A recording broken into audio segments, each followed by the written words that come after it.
کچھ کہانیاں وقت مانگتی ہیں اور کچھ وقت کے بعد خود ہمیں آواز دیتی ہیں۔ بہت عرصے بعد میں پھر لفظوں کی دنیا میں لوٹی ہوں، کسی دعوے کے ساتھ نہیں، کسی شور کے ساتھ نہیں، بس ایک کہانی لے کر جو شاید آپ کی زندگی کے کسی موڑ سے ملتی ہو یا کسی ادھورے سوال کو چھو جائے۔ یہ کہانیاں سکھانے نہیں آتی، یہ بس ساتھ چلتی ہیں۔ اگر آپ سننے والے ہیں تو میں کہانی سنانے والی ہوں۔ آئیے آج پھر ایک ناول لفظ بلفظ شروع کرتے ہیں۔ کچھ رشتے وقت کے ساتھ مضبوط نہیں ہوتے لیکن بوجھ بن جاتے ہیں۔ لاحاصل ایک ایسی ہی کہانی ہے جہاں محبت اختیار نہیں بن پاتی اور خاموشی سب سے بڑا فیصلہ بن جاتی ہے۔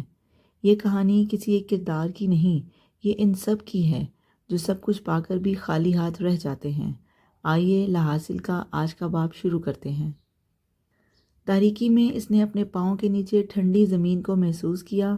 پاؤں کو آہستہ آہستہ آگے بڑھاتے ہوئے اس نے پہلی سیڑھی پر قدم رکھ دیا۔ سیڑھی پختہ تھی، اندھیرے میں وہ کچھ بھی دیکھ نہیں پا رہی تھی۔ اس نے پیروں سے سیڑھی کو ٹٹولتے ہوئے دوسرا قدم بڑھا دیا۔ ٹھنڈی ہوا کا ایک اور جھونکا اس کے جسم سے ٹکرایا۔ کچھ دیر پہلے محسوس ہونے والی گھٹن ختم ہو گئی۔ اس نے تیسری سیڑھی پر قدم رکھا اور سر اٹھا کر تاریکی میں اوپر دیکھنے کی کوشش کی۔ وہ لاؤنج کا دروازہ کھول کر اندر داخل ہوا۔ شاکر بابا اس کی گاڑی کے ہارن کی آواز سن کر کچن سے باہر آ گئے تھے۔ السلام علیکم شاکر بابا، کیسے ہیں آپ؟ اس نے ہمیشہ کی طرح انہیں دیکھتے ہی کہا۔ میں ٹھیک ہوں چھوٹے صاحب، آپ کیسے ہیں؟ میں بھی ٹھیک ہوں۔ اس نے گاڑی کی چابی سینٹر ٹیبل پر رکھ دی اور خود صوفے پر بیٹھ گیا۔ چائے لاؤں آپ کے لیے؟ شاکر بابا نے پوچھا۔ ہاں پلا ہی دیں، پاپا اپنے کمرے میں ہیں۔ نہیں صاحب تو کچھ دیر پہلے باہر گئے ہیں ڈرائیور کے ساتھ، میں تو ان سے ملنے آیا تھا۔ کچھ پتہ ہے کب تک آئیں گے؟ نہیں مجھے تو نہیں پتہ، بیگم صاحبہ کو پتہ ہوگا۔ ممی ہیں گھر پر؟ ہاں وہ اندر ہیں اپنے کمرے میں، ان کو آپ کے آنے کا بتاؤں؟ ہاں بتا دیں۔ زید نے سامنے ٹیبل پر پڑا ہوا میگزین اٹھا لیا۔ شاکر بابا وہاں سے چلے گئے۔ زید کچھ دیر میگزین کے صفحے پلٹتا رہا۔ اس نے میگزین دوبارہ سینٹر ٹیبل پر اچھال دیا۔ صوفے کی پشت سے سر ٹکا کر وہ لاؤنج میں ادھر ادھر نظریں دوڑانے لگا۔ پھر ایک دم وہ کچھ چونک گیا۔ لاؤنج کی ایک دیوار پر لگی ہوئی تصویر نے اسے چونکا دیا تھا۔ وہ اٹھ کر اس دیوار کی طرف چلا گیا۔ تصویر کو قریب سے دیکھنے پر وہ کچھ دیر تک پلکیں بھی نہیں جھپکا سکا۔ سیاہ بیک گراؤنڈ میں گندمی رنگ کا کوہنی تک ایک ہاتھ پینٹ کیا گیا تھا۔ دور سے اسے وہ بازو درخت لگ رہا تھا۔ ہاتھ کی پانچوں انگلیاں پوری طرح کھلی ہوئی تھیں۔ انگلیاں لمبی اور مخروطی تھیں اور ان لمبی پھیلی ہوئی انگلیوں سے بہت سی پتلی پتلی شاخیں نکل کر ادھر ادھر پھیلی ہوئی تھیں۔ ان کے پھیلاؤ نے انگلیوں کے ساتھ مل کر نیچے کو ایک درخت کے اوپر والے حصے کی شکل دے دی تھی۔ ان شاخوں پر کوئی پتا نہیں تھا۔ یوں لگ رہا تھا جیسے وہ درخت بنجر ہے، سوکھا ہوا ہے، یا پھر کسی وجہ سے اس کے پتے جھڑ چکے ہیں۔ کلائی سے کوہنی تک ہاتھ کی جلد بھی خشک اور رگیں یوں ابھری ہوئی تھیں جیسے درخت کے تنے کی چھال ہوتی ہے۔ کلائی میں ایک بہت خوبصورت سیاہ سٹیپ والی گھڑی بندھی ہوئی تھی۔ گھڑی کا ڈائل بھی سیاہ رنگ کا تھا اور اس میں چھوٹے چھوٹے سفید ہیرے جڑے ہوئے تھے۔ حیران کن بات یہ تھی کہ گھڑی کے ڈائل پر سوئیاں نہیں تھیں۔ ہاتھ کی پھیلی ہوئی ہتھیلی پر بنی ہوئی لکیریں بھی بہت واضح نظر آ رہی تھیں اور دل و دماغ، قسمت اور زندگی کی چاروں لکیروں پر خون کے ننھے منھے قطرے نظر آ رہے تھے۔ وہ قطرے اتنے چھوٹے تھے کہ ٹپکنے کی بجائے اپنی جگہ پر ٹکے ہوئے تھے۔ زید نے جھک کر تصویر کے نیچے موجود کیپشن پڑھا، ڈیزائر۔ اس نے کھڑے ہو کر ایک بار پھر تصویر پر نظر دوڑائی اور وہ چند لمحوں کے لیے ایک بار پھر دم بخود ہو گیا۔ وہ الٹے پیروں 3-4 قدم پیچھے گیا اور رک کر اس تصویر کو دیکھا۔ دور سے دیکھنے پر یہ اندازہ لگانا مشکل تھا کہ وہ ایک ٹنڈ منڈ درخت کے علاوہ کوئی اور چیز ہو سکتی ہے، مگر قریب آنے پر کوئی بھی پہچان سکتا تھا کہ وہ درخت نہیں، ایک ہاتھ ہے۔ زید نے ایک گہرا سانس لے کر کچھ ستائشی انداز میں سر ہلایا اور آگے بڑھ کر تصویر پر مصور کا نام ڈھونڈنے لگا۔ امی؟ نام سے اسے اندازہ نہیں ہو رہا تھا کہ مصور عورت ہے یا مرد، مگر وہ جو بھی تھا کمال کا آرٹسٹ تھا۔ اس کے ہاتھ میں غضب کی پرفیکشن تھی۔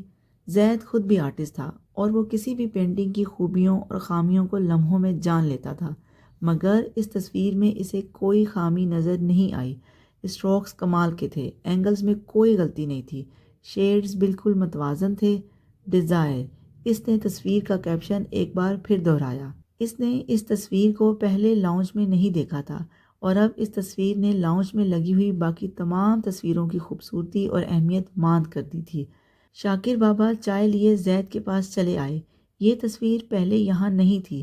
زید نے چائے کا کپ تھامنے کے بعد کہا، یہ بیگم صاحبہ چند دن پہلے لائی ہیں، انہوں نے ہی لگوائی ہے۔ شاکر بابا اسے بتا کر چلے گئے۔ وہ اس تصویر کے سامنے کھڑا چائے پی رہا تھا جب نصرت لاؤنج میں داخل ہوئیں۔ اس بار بہت دنوں کے بعد چکر لگایا ہے زید، انہوں نے اسے دیکھتے ہی کہا۔ زید ان کی جانب مڑا، السلام علیکم ممی، کیسی ہیں آپ؟ بس بہت مصروف رہا، اسی وجہ سے۔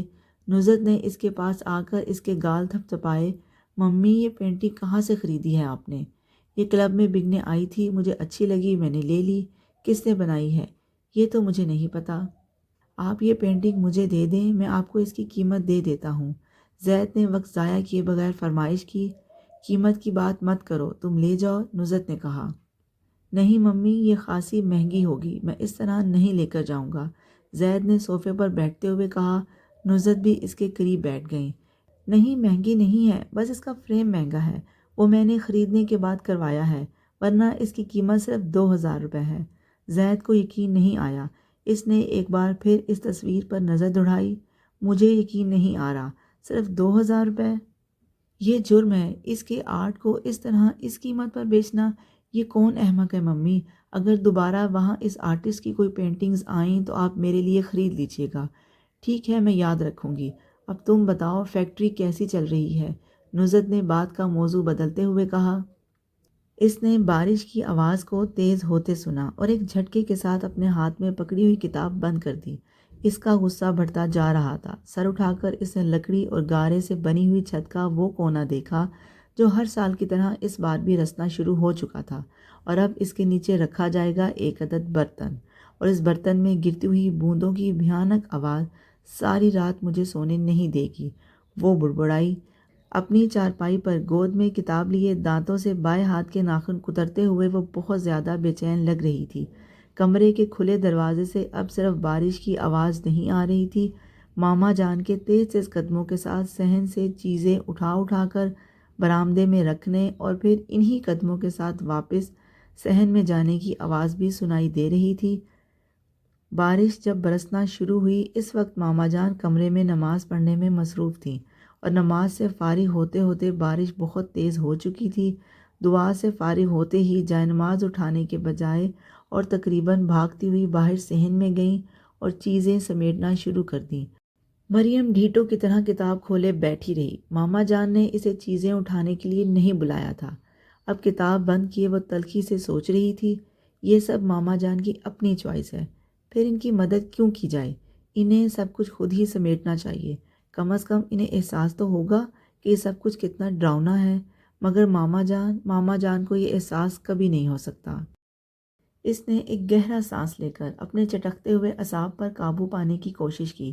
اب یہ بارش برستی رہے گی اور چند گھنٹوں کے بعد صحن میں گلی کا گندا پانی آ جائے گا، اتنا پانی کہ ہم برآمدے سے صحن کے دروازے تک بھی نہیں جا سکیں گے جب تک اس گندے پانی میں پاؤں نہ دھر لیں، اور پھر ہم جیسے گھر کے بجائے ایک جزیرے پر بیٹھے ہوں گے، خشکی کے انتظار میں، کب بارش رکے گی، کب پانی ڈھلے گا، کب گارے سے کیچڑ میں تبدیل ہو جانے والے صحن کی وہ اینٹیں نظر آئیں جو 15 فٹ لمبے صحن کے بیرونی دروازے اور برآمدے کو آپس میں ملاتی ہیں، اور جن کے بغیر بارش کے بعد صحن کے کیچڑ میں سے گزر کر جانا ناممکن ہے۔